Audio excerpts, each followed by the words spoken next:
the new administration. We now speak to one of the martial law survivors, Doris Nuval. Doris, thank you so much for joining us. Let's listen first, Doris, to a statement made by the president on dealing with the past during his inaugural speech. I am here not to talk about the past. I am here to tell you about our future. A future of sufficiency, even plenty, of readily available ways and means to get done what needs doing, by you, by me. We do not look back, but ahead. Doris, the president also said previously, judge me not by my ancestors, but by my actions. He also said he will never give up hope on reconciliation and will extend his hand to all Filipinos. Do you expect the president to reach out to the martial law survivors? We don't really expect it, but we hope he does. And if he says that, if he's really sincere about unity, we think as martial law survivors that unity should be based on justice.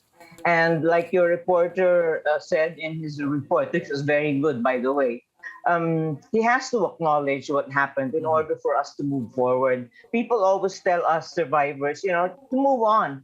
And what I say to that is, well, let him move over first. I say that jokingly, but if he does want us to move on, he has to acknowledge what happened and apologize. But he has said that he has nothing to apologize for. Could this, if he has nothing to apologize for, will you still meet up with him? If he reaches out to the martial law survivors? Rico, his whole campaign, I'm sorry, but his whole campaign was based on lies. And we know that. It's public knowledge. He got to where he is now because you were talking a little while ago about political culture. The culture that Marcos Jr. has spawned is the culture of buying votes, of disinformation, and of cheating. Maybe the cheating was not on a massive scale, but the disinformation was surely strategic to distort history. I'm saying this because I have experience. I talk to youth in the far-flung areas. I talk to what they call a CDE class in Manila. And what they know is the martial law years were golden years. What they know is no torture ever took place. And why? I don't really blame them for voting for Marcos, but many of them got manipulated into thinking that it's a massive disinformation campaign, Rico, which is why this morning we martial law survivors made a vow to tell the truth and go on a synchronized, on a strategic information campaign to bust the myths which he created.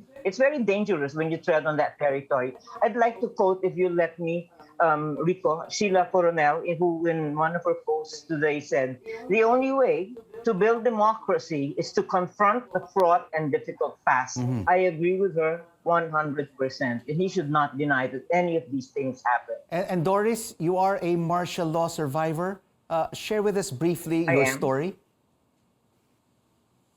I hold the record of being the longest held female political prisoner. I was in prison from 1980 until 1985, 4.5 years, and I was forced into exile after that. So I came back with my son in 1986 after the People Power Revolution and worked for the Cory government.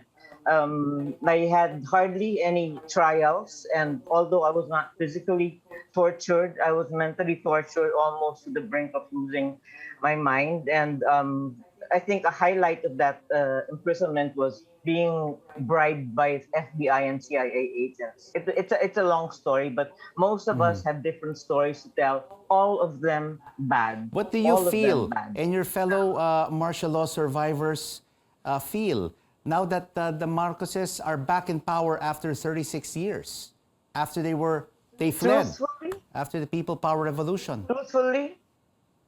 Truthfully, Rico, I had to take an anti-nausea pill to watch Bongbong Marcos today because I really, even just the name, you can imagine, Rico, what it feels like if you're in my shoes or in the other victims' shoes, victims who had been raped multiple times by a single military unit for weeks on end, children who lost their parents, both of them, and who just disappeared into literally thin air. And even just the name Ferdinand Marcos evokes, is there a stronger word than nightmare? But that's what it evokes, even just the name. And the unfortunate, or well, I guess he can't help it. But Doris, sometimes he your generation has fought the Marcos dictatorship for over 50 years. But now they're back, and your Yes. generation is dwindling. How will you be able to continue the fight, narrate know. the atrocities that happened from 1972 to 1986? Yeah. Yes, Rico. In this morning's ceremony, you saw in the report that we actually passed the torch on to the youth.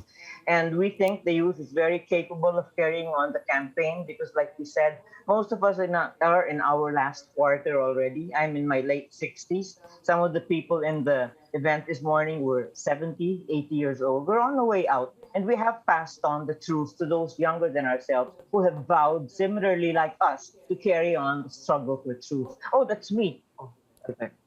So there. Thank you so much for joining us in the final word and sharing your sentiments. Martial law victim and survivor Doris Nuval.